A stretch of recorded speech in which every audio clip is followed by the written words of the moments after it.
It is the UK's third largest airport, the busiest outside London. So when a power cut hit Manchester Airport in the early hours of yesterday, the impact on passengers was huge. Yeah, 90,000 people had their journeys affected by cancellations and diversions. Flights didn't resume until 7:30 yesterday evening. Our correspondent Lauren Moss is there for us this morning and joins us now live. Lauren, it's been a nightmare, hasn't it, for tens of thousands of people. How are things looking this morning? I guess they're still catching up. Morning, John. Yes, it really has been. Yesterday was absolute chaos, many passengers described, with queuing up outside the airport, not knowing if their flight was going to leave, some people leaving without their luggage being loaded. Today, so far, as you can see, it's a bright and sunny morning and a steady morning to proceedings at Manchester Airport. Behind me are the terminals 1 and 2, which were affected yesterday by the power outage. But we've seen this morning flights coming in and taking off. In the next couple of minutes, there's a couple of flights due to leave to Alicante and Palma. We've just seen a plane land from Hong Kong and Dusseldorf. So things are very much moving here this morning after that power outage yesterday, the fault with the underground cable. And the message from Manchester Airport is that things should proceed as normal here today. If you are due to go on holiday, arrive at the airport as planned, but do check with your airline before you travel. I think the main thing for Manchester Airport today is really getting on top of that chaos yesterday. You know, up to 90,000 passengers affected. More than 60 flights didn't take off. More than 50 that were due to land here didn't, and either were cancelled or landed at other places in the UK. And for passengers who did take off, some of them went without their baggage, like I mentioned, and the priority will be reuniting those with their luggage today. And some airlines like Jet2 are running extra flights to try and do that and get that backlog moving. But the advice, very much check before you travel, but things are moving here today at Terminals 1 and 2 at Manchester Airport.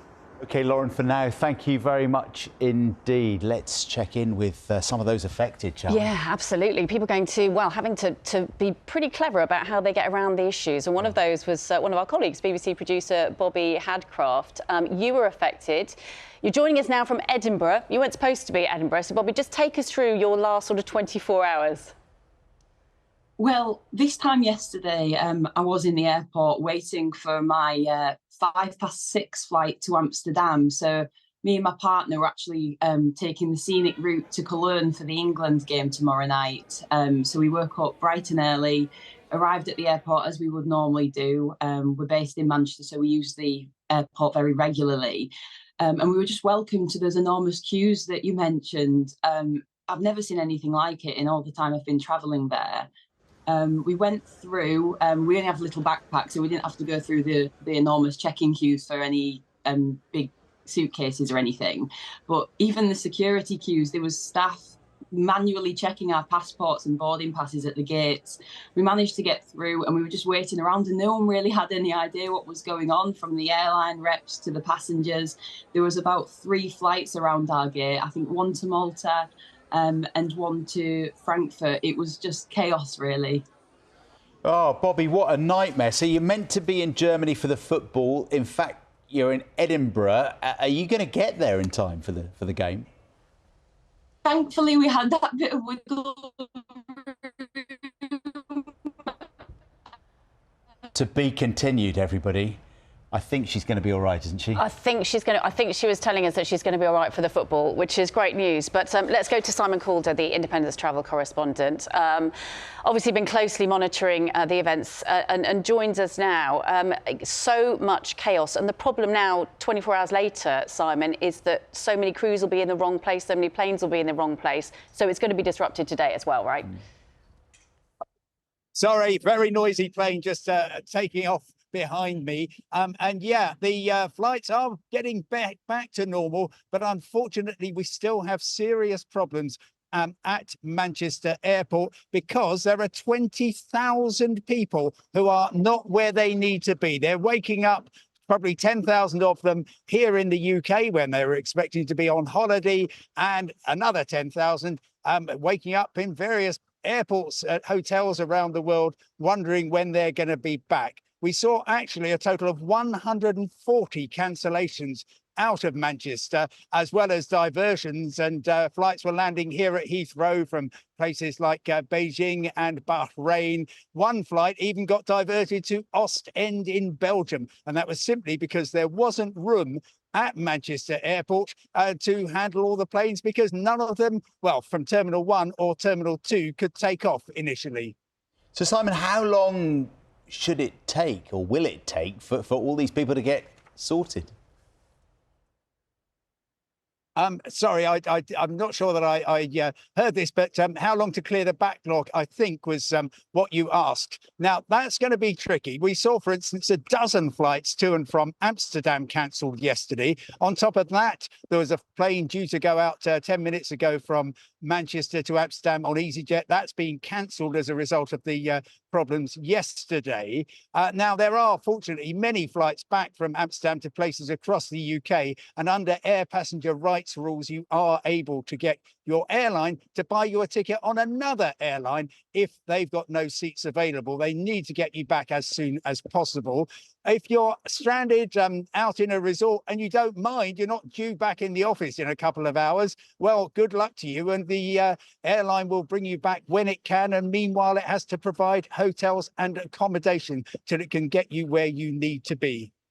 So, Simon, you've covered some of the sort of compensation issues there and sort of who's at fault. We've just heard from one of our colleagues who had to get a flight from Edinburgh, instead had to get to Edinburgh. Can you claim all those extra travel expenses that you will have incurred back? Really good question. Yes. If, for instance, and a number of quite shrewd travellers managed to get themselves back to various UK airports from abroad yesterday, some people I was speaking to in Gatwick who'd flown back from the Greek islands, yeah, the airline absolutely has to get you to your destination. And that would mean, of course, a train ticket rather than getting a taxi all the way back. But if, for example, you have meal costs while you're waiting, you can claim those as long as they're receipted. No alcohol, of course, but accommodation needs to be provided by the airline. If they don't, and if you have to book it yourself, then you can claim that back. But if you can't get anywhere and you end up, and I hope this isn't the case, people sleeping on the floor at various airports strewn around the world, then you've got no compensation. And the airlines will certainly not be compensating people for the delays and cancellations, because this most definitely counts as an extraordinary circumstance. The airlines are furious. EasyJet, well, this is going to cost them millions of pounds, and that's on top of Friday night, dozens of cancellations on EasyJet in and out of Gatwick due to an air traffic control staff shortage. So, well, wherever you're going this summer, good luck, everybody. Most of us will get there all right. Are you sure? That's not very reassuring from Simon Calder, is it? Good luck, but thank you. Thank you, Simon, for joining us. Summer's here, everyone. The good news about Bobbi, who we heard from, her internet connection went down. She's in Edinburgh, but she's hopeful that she's going to be able to get from Edinburgh direct to Cologne today and will make the football tomorrow night for England. Fingers crossed. Fingers crossed to everybody who's trying to get anywhere at the moment. I'm thinking about all those Scotland fans wanted to get back as well. I know.